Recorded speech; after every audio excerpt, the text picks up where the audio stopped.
First of all have a look on glycogen synthesis. इसकी preferable site है liver and muscles. और main reason क्या है, हमको ग्लाइकोजन सिंथेसिस क्यों करना है और इसे स्टोर क्यों करना है, इसका एक ओवरव्यू ले सकते हैं अपन यहाँ पर। लिवर ग्लाइकोजन स्टोरेज का मेन फंक्शन है to maintain blood glucose, and muscle glycogen storage का मेन फंक्शन है to provide ATP during muscle contraction. अब ये तो अपन ने एक ओवरव्यू लिया है, बट इन डिटेल हम इसे समझेंगे ग्लाइकोजन डिग्रेडेशन में। Now let's move to the reactions. Glucose 6-phosphate is converted to glucose 1-phosphate, which is further catalyzed to UDP glucose. This reaction is catalyzed by UDP glucophosphorylase, which is the main enzyme, and this UDP glucose act as a carrier of glucose molecules, which are going to attach to a glycogen primer or a glycogen to on which we elongate the chain and forms the glycogen molecule. अब पहला pathway तो इसका ये है, अगर glycogen primer available है तो हम ग्लाइकोजन सिंथेस एंजाइम की मदद से ग्लूकोज ऐड करते रहेंगे और इसे इलोंगेट और ब्रांच बनाते रहेंगे। व्हाट इफ अपने पास ग्लाइकोजन प्राइमर अवेलेबल नहीं है, तब ग्लाइकोजेनिन एक्ट करता है as a protein and as a precursor और अ प्राइमर, जहाँ पे ग्लूकोज मॉलिक्यूल्स आके अटैच होंगे। Addition of 4 glucosyl residue, glycogenin itself act as enzyme. After that glycogen synthesis ही है जो चेन को इलोंगेट करेगा। अब ये इलोंगेशन कब तक होगा?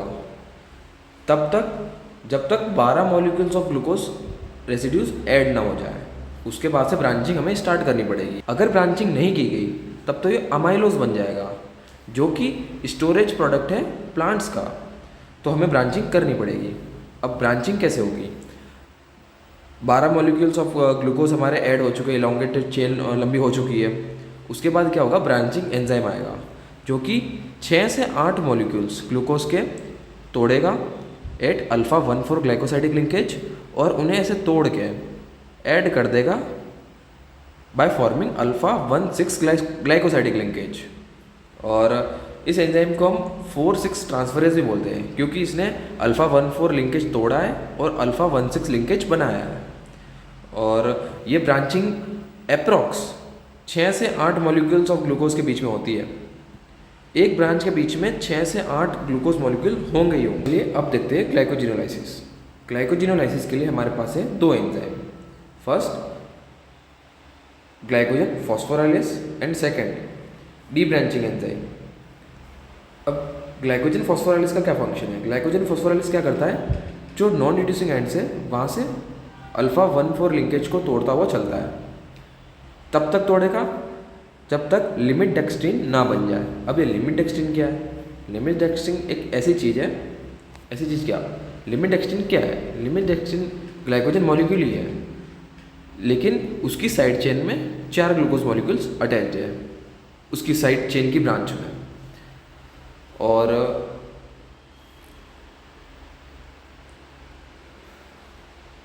ग्लाइकोजन फॉस्फोराइलेस इन्हें नहीं तोड़ पाता, तो फिर इनके लिए हमारे पास एंजाइम है डी ब्रांचिंग एंजाइम, जो कि एक बाईफंक्शनल एंजाइम है। ग्लाइकोजन फॉस्फोराइलेस इन्हें नहीं तोड़ पाता, तो फिर इनके लिए हमारे पास एंजाइम है डी ब्रांचिंग एंजाइम, जो कि एक बाईफंक्शनल एंजाइम है। इसका पहला फंक्शन है ट्रांसफरेस एक्टिविटी, और दूसरा फंक्शन है इसका बॉन्ड क्लीवेज। तो पहला फंक्शन उसने क्या किया कि जो 4 रेसिड्यूज थे उसमें से इसने ये 3 रेसिड्यूज को क्लीव करके यहाँ पे ऐड कर दिया। तो पहला इसका फंक्शन ये रहा as a cleaving enzyme and transferring enzyme, and दूसरा फंक्शन इसका ये रहेगा कि जब ये 3 तो ट्रांसफ़र हो गए तो लास्ट जो मॉलिक्यूल बचा इसे भी क्लीव करके as a glucose itself release कर देगा।